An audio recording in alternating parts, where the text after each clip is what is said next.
several weeks ago, and when the Supreme Court made public their decision on affirmative action in education, he said, you know, this is going to have repercussions, and it's going to extend far beyond education. So he started thinking about minority business procurement, the AA program, all the things that so many people in our communities have access to and that help. I mean, they're hard enough to navigate as it is, but take it away altogether. You know? So it was a concern, and he wanted to bring everybody together and start this discussion. So this is really his event. I am here though because I'm a council member and I could get the room. And I agree that this is a serious issue for our council, for the county, and for my district. So this was an opportunity to bring everybody together and to start the discussion and start the planning. And we have an amazing panel today, and I'm so glad that they could be here with us. First, I would like to introduce my husband, Jolene Ivey, who is a congressman from District 4, and I will let him do a greater introduction of himself. We also have Tim Adams, who is the president and CEO of SAPEC. Many of you already know him. He founded it in 1989, and it is a professional services firm with origin in the high technology and technical support areas of the defense industry. He's been extremely active in keeping small business issues in front of national leaders, and he's testified before the U.S. Senate Committee on Small Business and Entrepreneurship, providing recommendations to the federal government on how it can improve its contracting and procurement procedures for small businesses. Robert Rashford is president and CEO of Genesis Engineering, Inc. He has over 35 years of experience in aerospace engineering with some of America's leading high-tech companies. He founded Genesis in 1993 and has maintained a customer-focused ministry growth. Through his leadership, Genesis provided solutions for all 4 servicing missions of NASA's Hubble Space Telescope, the International Space Station, and the James Webb Space Telescope. Robert's passion to mentor the next generation includes serving on multiple boards of universities with an eye to providing industry insight for future generations of engineers and technologists. He also encourages young talent through internships and STEM outreach programs. Darryl Barnes, Delegate Darryl Barnes, as he'll always be delegate to me, partner at Evans, Barnes and Associates. He's a DC native, and he has more than 20 years of experience as an entrepreneur, small business owner, nonprofit founder, and community activist. And he has successfully launched businesses including sports management, real estate development, information technology. His diverse background has afforded him the opportunity and exposure to lead, direct, participate in, and facilitate a host of opportunities and initiatives that impact and help communities thrive. Darryl retired from the General Assembly in 2023 after serving as chair of the Legislative Black Caucus for 5 years, and that is unusual. I can tell you as a former member of the Legislative Black Caucus that you usually only get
Good?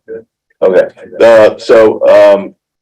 To give you a good overview of the Supreme Court case, this might be more detailed than what we need today, though, because for purposes of this meeting, and I'm going to go through this a little faster than normally I might, just to make sure we're on track. Because at the back end of this, I want to make sure you all have time to hear the presentations by the panelists who are business entrepreneurs like yourselves and have gone through the federal and state procurement process, so they can answer some of those questions. And at the tail end of this, I want to talk about next steps forward, because frankly, the path is uncertain at this point. So let's talk a little bit about the law and what happened with the Supreme Court cases. We had the ruling in two cases that were combined together, Harvard and the University of North Carolina. These were only about college admissions, but they had far-reaching implications. So you had Chief Justice Roberts write the majority opinion that basically said a couple of things. One is the traditional approach for preferential treatment in making decisions about college admissions has been thrown out.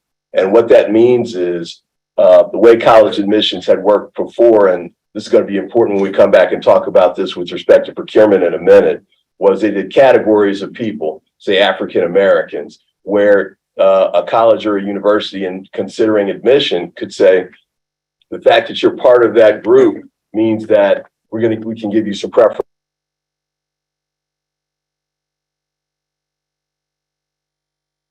You can't do it that way.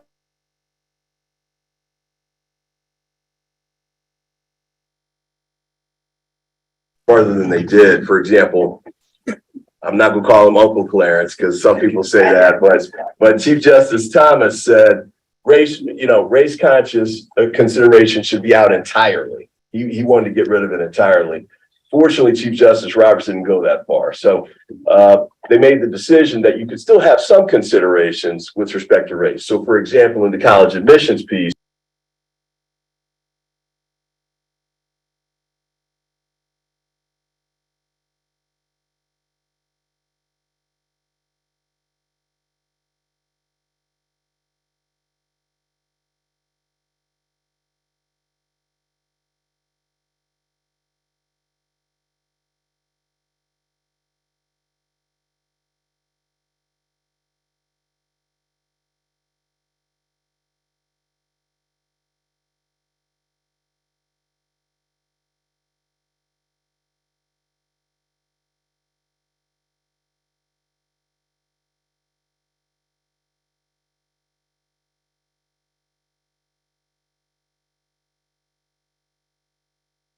a federal court in Tennessee threw out the 8A program. And the 8A program, for those of you that don't know, is a very important program that had been run by the Small Business Administration. And there are other variations of this. 8A is a special program we have to apply to get in. There's a lot of, and these gentlemen can talk about how that goes, but it had been a very important program as far as getting federal procurement dollars that can be offered for contracts in a sheltered market. So in other words, you don't have to compete against Lockheed and Boeing to get a defense contract. We're going to shrink down the competition for a particular contract. And we're going to exclude some other businesses too, like white small businesses, predominantly white-owned small businesses potentially. And we're going to have just businesses who are in this sheltered market compete for those contracts. And I think the number of what came through there was around $70 billion. A lot of money, a lot of individuals who built businesses up using this program, but it got thrown out in Tennessee for a couple of reasons. Now, one, they did not say it's automatically unconstitutional. What they said was they looked back to a previous case from like 1989. It's called Croson from Richmond. And they said, it's unconstitutional here. We're striking it down because you didn't put together a legislative record when you passed this that's sufficiently current. So the current 8A program, I think we did it in 1987, somewhere in the late 80s.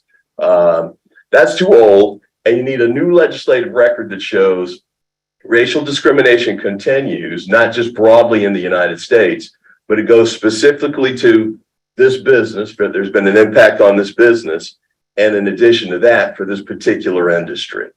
So here's the challenge, and we'll come back to this in a minute. I want to get to the panel and let them talk about what they're saying. Two things. One is The states and localities, which we'll talk about in a minute, replicated the federal programs, right? So a lot of them just said, okay, well, the federal government's doing this, we'll do it like 8A.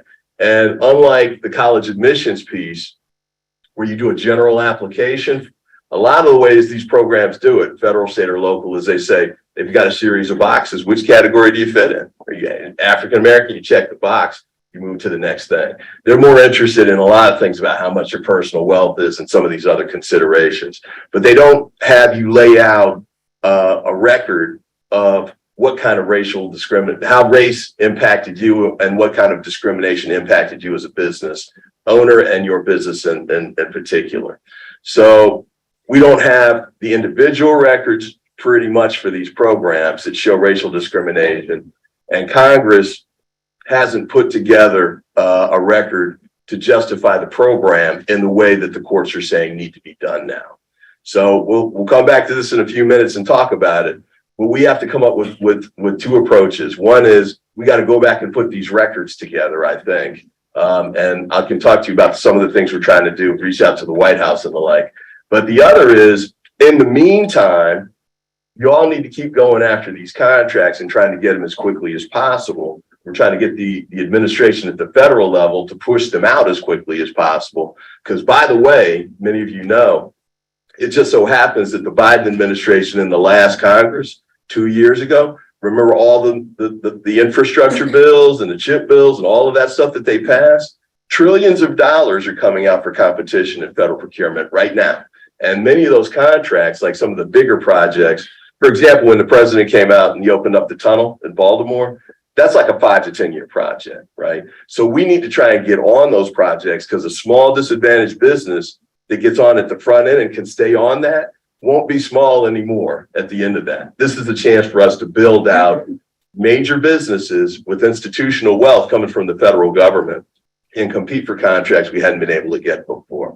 So we need to try and make sure that that keeps happening. And we want to try and figure out ways to make sure that you can continue to compete for the contracts and get them, no matter what happens with the courts. So with that, I'll pause. I want to give, Tim, can we start with you?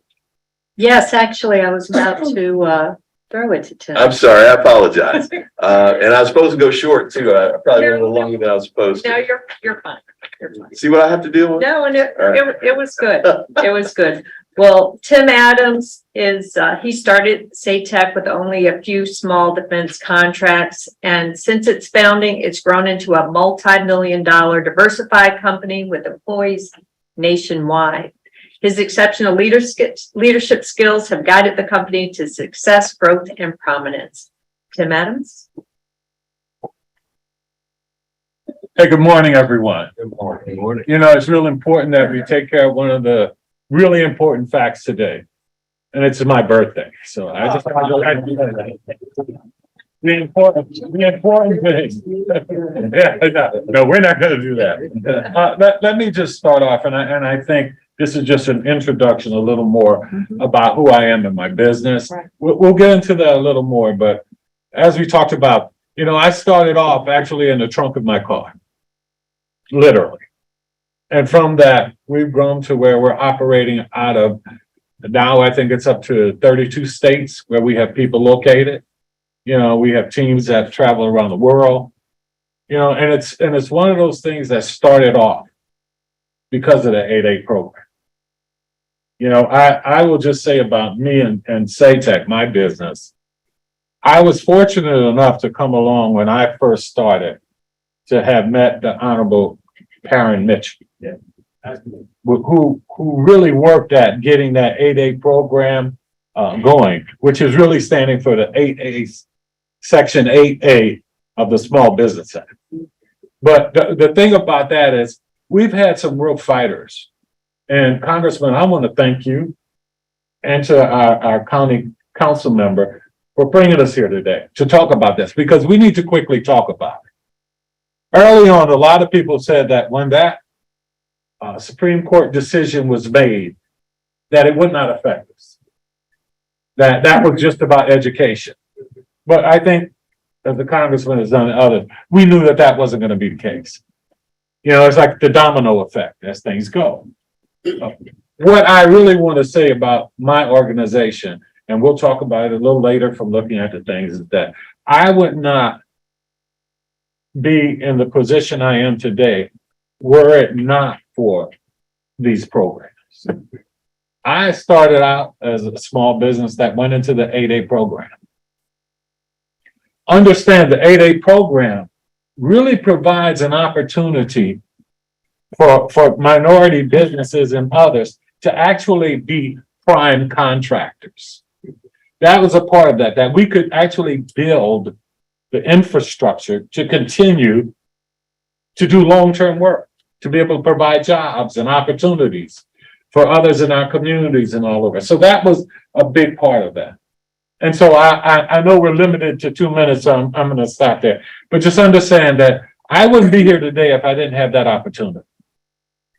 Because the opportunity to become a prime contractor is key. Because even though, and I understand when we talk about working and building capacity and doing all those things, that engagement with the customer directly and understanding how the business grows and builds is so important. And the 8A programs and other programs like the MBE programs provide those opportunities. And so for me, I wouldn't be here today talking about how large we are and all the success we've had if it weren't for those programs. And we really need to make sure that those coming behind us have that opportunity as well. Thank you so much. And thanks for all that you're doing, here in the county as well. Thank you. And to your wife, Yeah, former okay. Judge Sheila Tillerson Adams. And just thanks. Oh, I also forgot to mention, he is the mayor of Bowie. All the important things I'm forgetting. And actually, while I'm mentioning that, we have a couple of elected officials here who I should mention. We have 2 people from District Heights. Pamela, is it Jennifer? Jennifer, sorry. I always get that wrong. Wave. And let's see, Jancy Gomez. Did I get that wrong too? Okay, I'm going to get it. And former council member Carletta Lundy from Bladensburg. And of course, Mayor Adams. And who I'm going to next is Delegate Darryl Barnes, who when he was in the General Assembly, he had a Black agenda. Well, he was chairing the Legislative Black Caucus. And he has done so much to expand contracting opportunities for minority businesses in Maryland. So thank you for your work and please speak. Thank you. Good morning, everyone. Good morning. I want to first start off by thanking the Ivies as well, because I think Tim Adams said, we must quickly talk about this, but I think we need to take our time. Simply because when you talk about affirmative action and the impact that it's having on our higher education, and now looking at what's going on at the federal level, dare do I say it's having a trickle-down effect here at the state and local. And one of the things that I did as the chairman of the Maryland Legislative Black Caucus was just that, to put together a Black agenda, meaning that every piece of legislation that comes out of the Maryland General Assembly must have some form of equity and inclusion attached to it, which I think is critically important, as Tim indicated, about the growth and success of his business. What dare do I say about the growth and success of businesses here in the state of Maryland? But one of the things that I think we must also pay closely attention to, and that is DEI. And let me add the A, which is for accessibility. Because one of the things that I am seeing a trend of at the federal level is that the Republicans who are in control right now do not want to move forward with DEI programs and initiatives, which is concerning for me on how we are going to do things here at the state level, and more importantly, right here locally. So I think there's a couple of things that I would ask that you take notes on. And I want to say that when you start talking about DEIA and the advancement of racial diversity in hiring and promotion practices, there's a couple of things I want you to consider or remember. Investing in pipeline programs to diversify your talent pool, I think is going to be critically important. conducting targeted outreach and diversity or diverse colleges to find more qualified applicants, auditing internal policies and procedures relating to recruitment, performance and evaluation, compensation, and promotion to find and eliminate implicit biases, creating employee resource groups to build a more inclusive culture for unrepresented cohorts, and conducting education and training on inclusive hiring and promotion practices. And lastly, establishing mentor and sponsorship programs. And I want to conclude with this for my 2 minutes. In the state of Maryland, before I left, I said our MBE program is hurting. Last year, we had an MBE goal of 29%. Out of that 29%, we only hit 14% of the 29. And out of the 14%, only 3 to 5% went to African Americans, which is shameful. So I wanted to put in a bill that says that we must remove white women from the MBE program, which is, yes, controversial, but I believe it's an important step. Because white women are fronts for their white husbands because they are considered as minorities. So I think, once again, at the federal level, these are conversations that we must have that are bold and courageous in how we shape things up.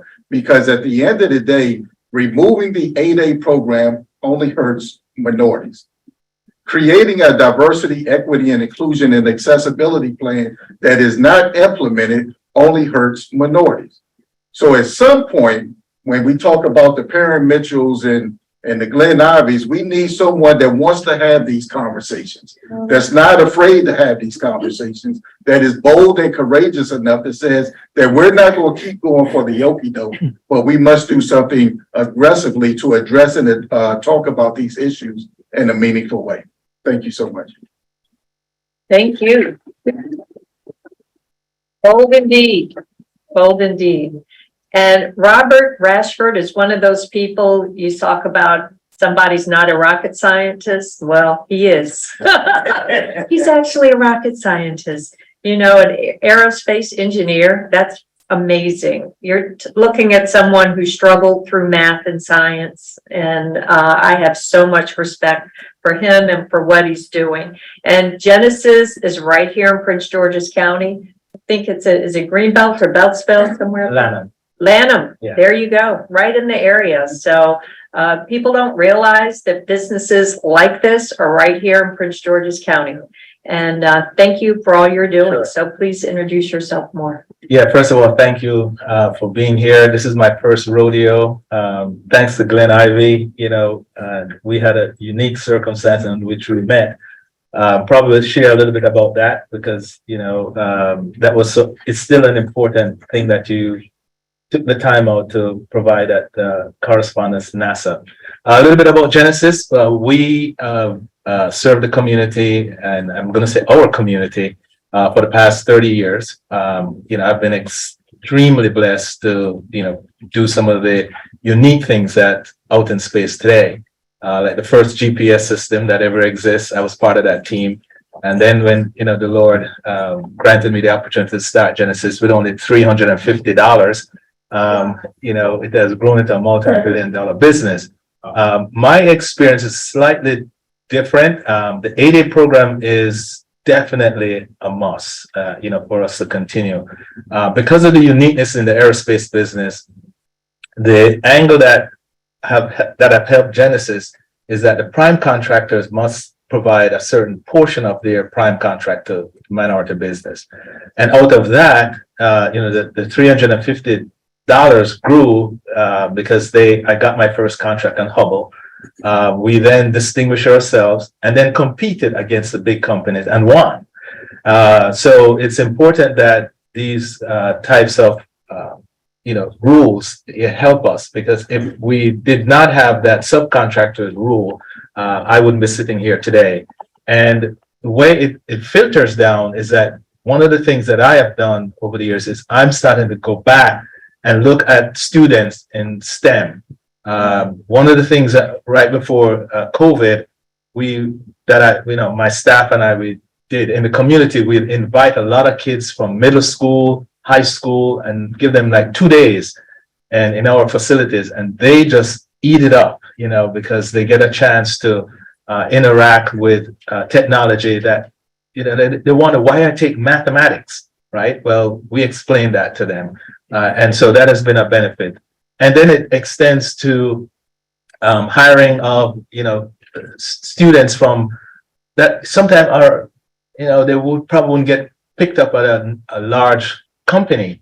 And I've had the opportunity of picking up some of those marginal students, and then they've turned into superstar building products for the International Space Station and other places. So this concern is one of, it could have a great impact because, as you know, as you read through history, we contributed to a lot of technology over the years. And, Genesis is about to continue to do that in more ways than one. Thank you. And thanks so much for all you're doing to provide those experiences to our students. They really need it, and it's wonderful, the benefit that they're going to get from that. So Your next generation. you got it. Well, the SBA is celebrating its 70th anniversary this year, and various SBA programs such as the 8A program have been, as we've been saying, a benefit to many minority-owned businesses, and certainly to the ones represented here. A recent ruling out of the Federal District Court of Eastern Tennessee struck down the SBA's presumption of social disadvantage in the 8A program. The district court's ruling, combined with the Supreme Court's decision on affirmative action in education, sets a precedent for future challenges to race-based preferences in a variety of arenas. So the question is, what can local, state, and the federal governments do to ensure the survival of initiatives like the SBA's 8A program and Maryland's goal that we have just heard is not being met of 29% that state contract go to MBEs? So we'll start with Darryl Barnes. Yeah. Listen, I think that one, elections have consequences. And I think we all need to be mindful of that.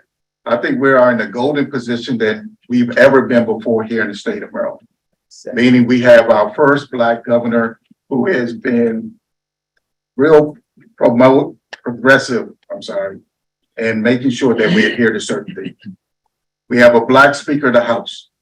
We have a Black Attorney General. We have a Black Treasurer, which oversees the Board of Public Works, which that's a 3-member board that oversees millions upon millions of contracts every day. For the first time ever in the state of Maryland, dare do I say we are Black. But what does that really mean?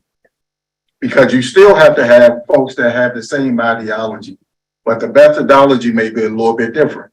But I think right now that we are trending in the right direction. So when you start talking about awareness and being prepared, I think it's important that we continue to have conversations like this, but it's important that everyone in the room do your part. Because if we don't tell our own story, then who will? So in 2018, I started an organization called the Bi-County Business Roundtable, which is a microcosm of a chamber of commerce, meaning we do some of the same things from training and advocacy and procurement opportunities to try to give small businesses a voice or get them in front of people that they would not ordinarily have an opportunity to be in front of.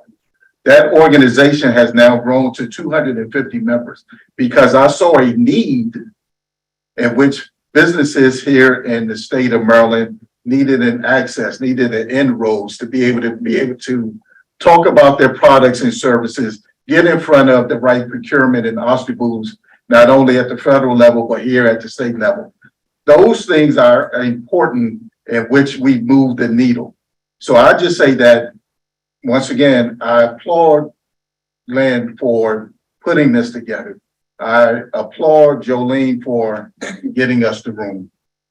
Because I think it's important that we must continue to come together like this, not when things happen negatively. But we must continue to have conversations like this monthly, weekly, daily, and figure out how do we work more collaboratively together to move the needle forward. And that's what I will do and continue to do. But I think we must do that thing collectively. Congressman Ivey? Yeah, just to build on that, okay, so the courts are telling us that we need records to support these kinds of preferential treatment programs. And by record, they mean just a showing of evidence that racial discrimination continues. So how do we do that? Well, a couple of ways to do it. What they had in mind specifically was Congress have hearings. And during those hearings, you bring the information together. It's going to be testimony, people coming in, people who own the businesses, SBA, maybe Minority Business Development Agency, Department of Defense, whoever comes in and shows the data that, and we all know that we all know the reality of this, but we have to put it together in black and white. And the record needs to show that there's discrimination in the contracting areas where they're letting these contracts. The immediate problem we've got right now is the Republicans control Congress. As you just said, elections have consequences.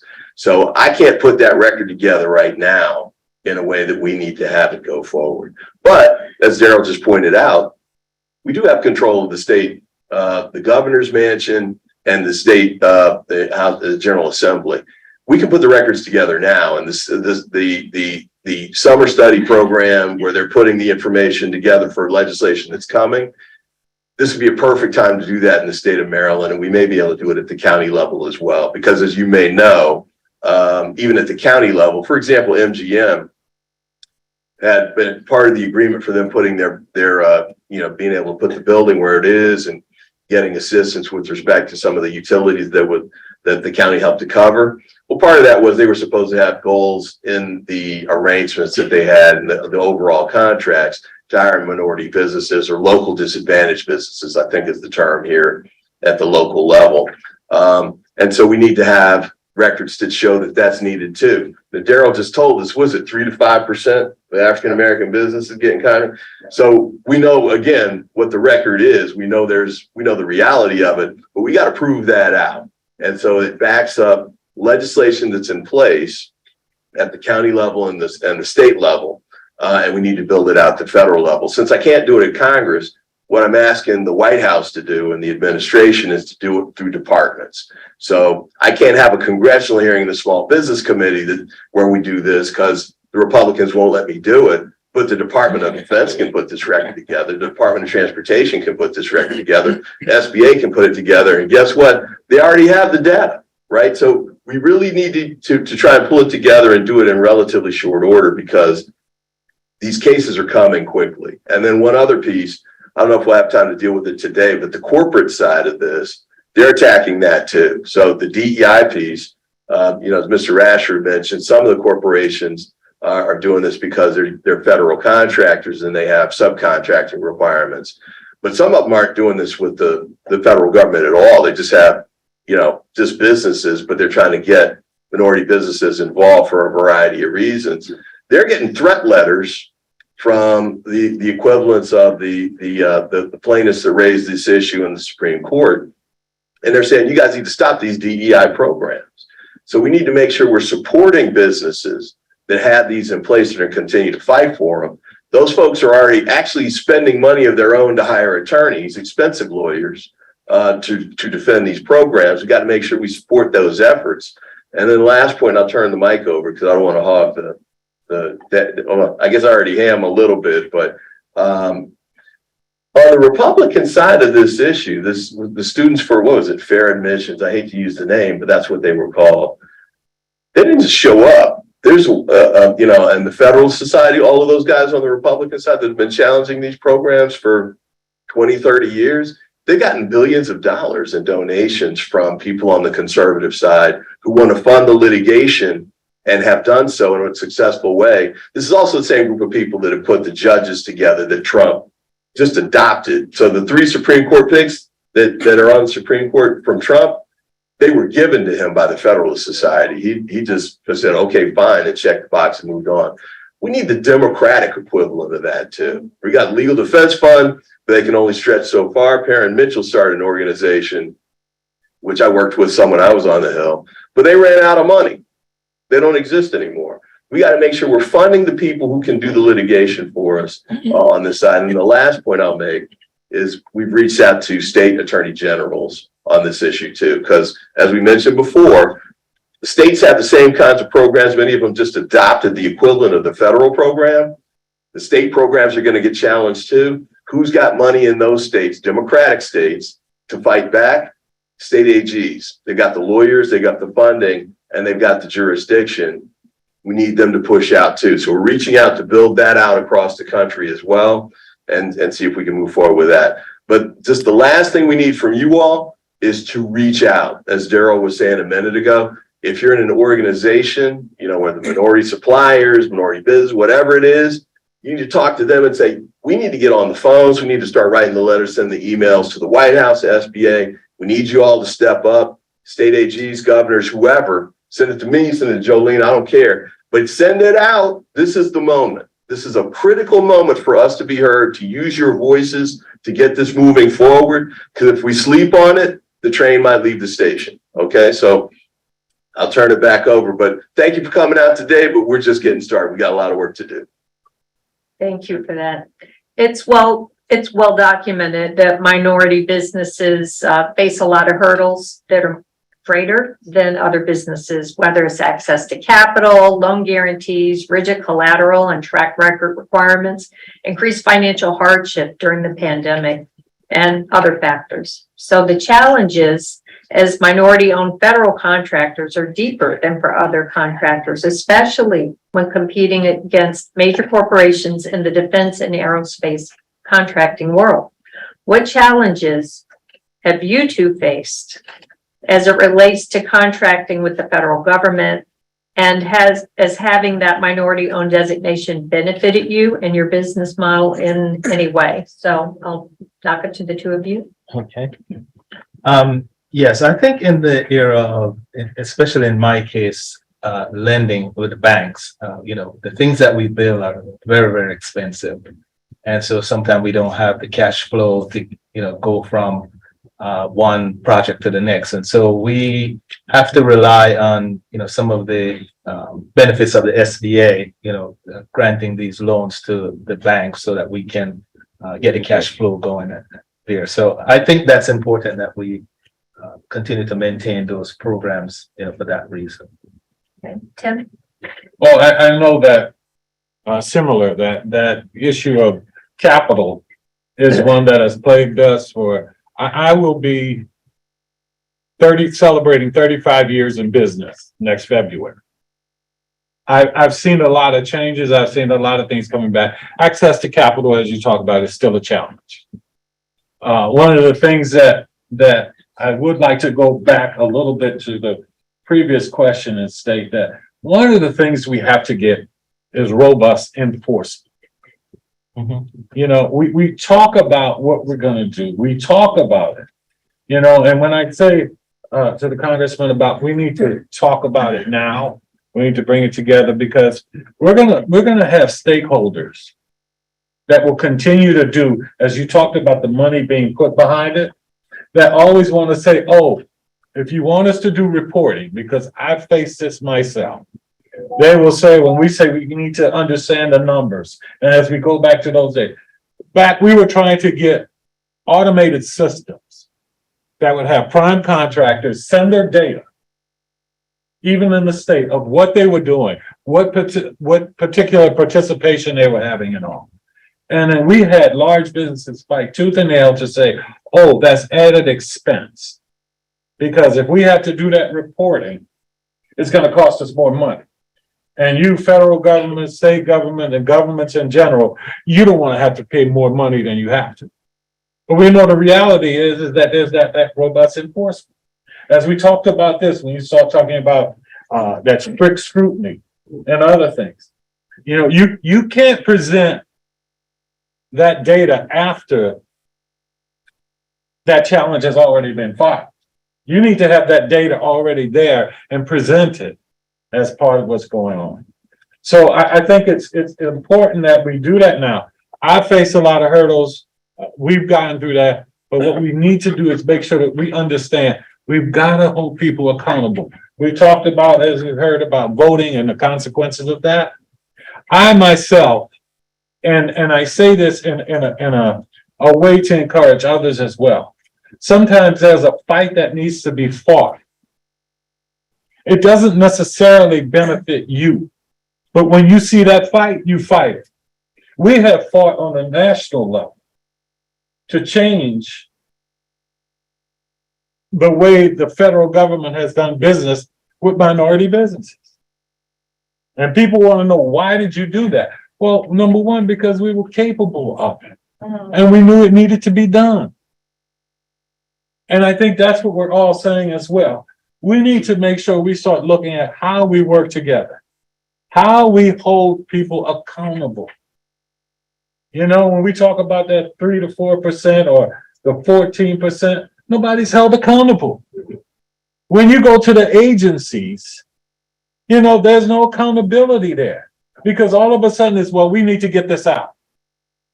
No, there's got to be accountability. We've got to hold them.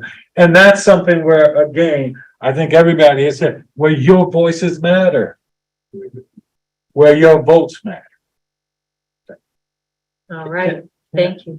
Go right ahead. This might be the appropriate time for me just to publicly thank Glenn Ivey for what a situation that I just faced, where I had one of the prime contractor. Once I told him that, you know, I'm going to go head to head with you, they decided none of you won't. I'm going to crush you. And you know, in so many words. And thanks to Glenn Ivey who stepped up. You know, we met at an event, and he, on the behalf of his staff, you know, had to really, you know, write a very strong letter on our behalf. And I wish I would sit and say it has resolved, but it got the attention of NASA Goddard that you can't just because someone don't want to be on your team and they're going to go head to head with you, that you can just do what you're doing, you know, try to, you know, put us out of business. So again, I just want to thank you and your staff for the way in which you have stepped up, you know, and care for us. And but as a result of that, it had an impact because now we're getting more calls, you know, for priming more jobs, you know. So it's starting to work out in more ways than one. So, you know, as Tim talked about the fight, thanks to, you know, Congressman Ivey, he got in the fight because I did write to some other Congress folks, right? And nothing happened, you know. So again, I just want to publicly thank you, you know, and giving me the opportunity to come here today and talk about it. Well, I can tell you through our almost 35-year marriage, when Glenn gets to be in his bonnet about something, there's no stopping him. And he doesn't care what the political ramifications are. You can look at his history. He's going to step up and do the right thing. So it's no surprise to me. I'm just hearing the story. You didn't come home to talk about it, but I'm not surprised at all. And I'm going to use that to just kind of go to our last question, which is really what advice you all would give to the people who are here, to people out in the world who are small businesses, who are struggling right now. What would you recommend the policymakers at the state and federal level as they begin to navigate this political landscape? So, Tim, Robert, I'll start with you two. Yeah, okay. Well, one of the things I would say is that for each and every one of you, you should get to know everybody who's in this room. A big part of moving forward is about network. You know, understanding not just what you do, but what others do. It's about building that capacity, working together. You know, the thing that I think is most important for you is, I would say to you, is know your business. And what I mean by that is, as you go out to do federal, state contracting, you have to understand what that landscape looks like. You have to do your homework. You can be great at what you do, but you've got to understand how to address those agencies, how to get in there, how to meet the right people. That's important. The second thing I would say to you that's really important is taking advantage of what is already in place. As the congressman talked about right now, start moving, as things start coming out. But you've got to take advantage of the resources that are there. You've got to go and meet. You've got to talk. Every opportunity you get to get in front of someone who can share knowledge about what's going on, we do that. Now I will turn to Glenn, to Congressman Ivey, sorry about that, and say, but the government, both state and federal, has to do a better job of outreach. One of the things that helped us to be successful, and I'm talking about even in the state of Maryland, is a conversation we've had before that when we have the SBA and others show up, we don't need figureheads showing up. That's right. You need to come in a room with a team ready to answer questions and solve problems. We need to put the money in place that we don't just sit around and talk about, call this number or email this number. No, show up with information. Show up with how to do things. I have to actually talk to you and just say that, and this will be real quick because it was former Senator Barbara McCoskey came to my office and sat down and said, what do we need to do? What is it? And I expressed to her, I said, well, and she talked about, she came from a service background, i.e. doing a social worker. And we talked about it, she said, you know what? You're right, Tim. When we showed up, when a social worker showed up, it was to get something done. It wasn't to talk about what a social worker can do. It was how we get it done. And we talked about it, and I remember going to the next meeting, and she called out the SBA and everybody else who had a figurehead there and didn't have a team to actually work with people on the problem, to actually sit down and solve problems. So I say again, that's what we need to do. And that goes back to accountability. We need to hold those when we have people come in, that they're people who come in to solve problems and not just tell you where to go look for something. That actually can do something for you, because as a small business, your lifeline, your lifeblood is the work that you're doing. And to show up for a meeting, just like you did here today, you need to be able to walk away with something. You need to make sure that because your time is really valuable. So I suggest that we make sure, and I ask Congressman that we make sure that when we do that we pass it on. When the SBA and others come in, it's just like with the Bowie, BIC, and all of those others where they put that money now. It's about training businesses.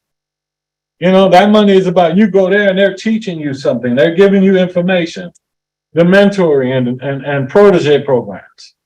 But that's what we need to do. We need to, again, hold them accountable that when they show up to help, it's not just a dog and pony show, that there's something real that you can take from there. I'm sorry, I went a little long-winded on that. It's okay, Mr. Rashford. Yeah, I'll keep it very short. As a business owner, I would say if you make your customers happy, you'll always have a job. And that's very important that you get to know your customer, make sure they're aware that you're there to make them a success, not yourself. That will come along. And if you do that, I guarantee you're going to be okay. Thank you. Darryl Barnes? I think my advice is my favorite word for 2023, and that is to be intentional. We must be intentional about everything that we want to do, everything that we see, and everything that we want to come. It's the intentionality that's going to get us to where we want to get to. I look in the room and I see folks like Jennifer and Sylvia in the back, and I don't know how many of you all do business here in Prince George's County or the state, but I would I say you need to talk to Miranda Jackson, who is over our MBE compliance. It's the intentionality. I think it goes back to what Tim said, that we must network amongst everyone in this room. The partnership, the collaboration, the teamwork, whatever words you want to use, it's the intentionality that's going to get us to where we want to get to. I got a letter here from the state attorney general from Las Vegas, Nevada, who sent me a copy of it that he sent to Fortune 100 CEOs that I'll give a copy to Glenn. That was signed by 13 attorney generals. And one of them was signed by our very own Anthony Brown, talking about the disparities that are happening within the business community, talking about the programs and initiatives that we must institute in order to make a difference in the change that we want to see. It's the intentionality. And Ms. Ivey, I want to close with 2 words, and that is hope and opportunity. See, in the African American community, we hope for a better day. We hope that our circumstances change. But what we're often not giving is the opportunity. And that's what this affirmative action is all about. They're trying to take away our opportunity. But as Tim indicated, it's the networking and the collaboration and the partnership and the teaming that we must tell our own story. We have an opportunity to rewrite the narrative. I think today is the day in which we tell our story, that all of you all on social media should be tweeting, posting, whatever word that's out there about today. You got to tell the story. It's the intentionality that someone should be talking about. I got up at 8 a.m., went to the county administration building to hear and learn about affirmative action and the things that we can do, that we must create the grassroots movement of today. Because if we're not, then we're removing the intentionality that we want to see. We're removing the intentionality that we want. And there do I say, we'll be back here next year telling the same story about, oh, it happened to me. Yeah. We must do something about it. This is our time, our hour. And I must once again publicly thank Glenn and his wife for bringing us all together, because it's the intentionality that's going to help us make a difference.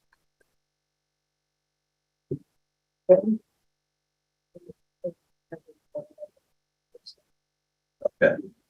All right. Now, y'all might want to write some of this down because I got a long list. This is the squeaky wheel moment. Okay, the squeaky wheel gets the grease gets off. We need to be squeaky right now. And let me say it this way. So this is a bad Supreme Court decision that spawned this. We've got a lot of bad Supreme Court decisions. When Dobbs came down, women across the country, Democratic leaders across the country went crazy about the restriction on abortion rights, right? When, what was it, Creative LLC came down, LGBTQ community, Democratic supporters across the country went crazy because this was negatively impacting their rights. And the White House responded, Democrats across the country responded. We didn't get that kind of response with Harvard UNC. I'll just be straight up about it. In fact, a lot of people don't even know that it happened, number one. And, you know, a lot of people have no idea about the ripple effect about how this is going to impact things like federal procurement.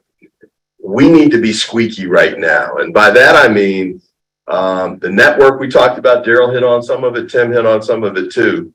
But anybody you know needs to be hearing from you right now. And it doesn't have to be a War and Peace letter. It doesn't have to be 5,000 pages, but it should be an email. And I'm talking about elected officials. I'm including me, right? Because here's the way it goes. And the letter that Darryl's talking about with the attorneys general across the country, we got that letter at the CBC and we sent it to the White House, right? We said, hey, look, this is a national issue. You need to get on this.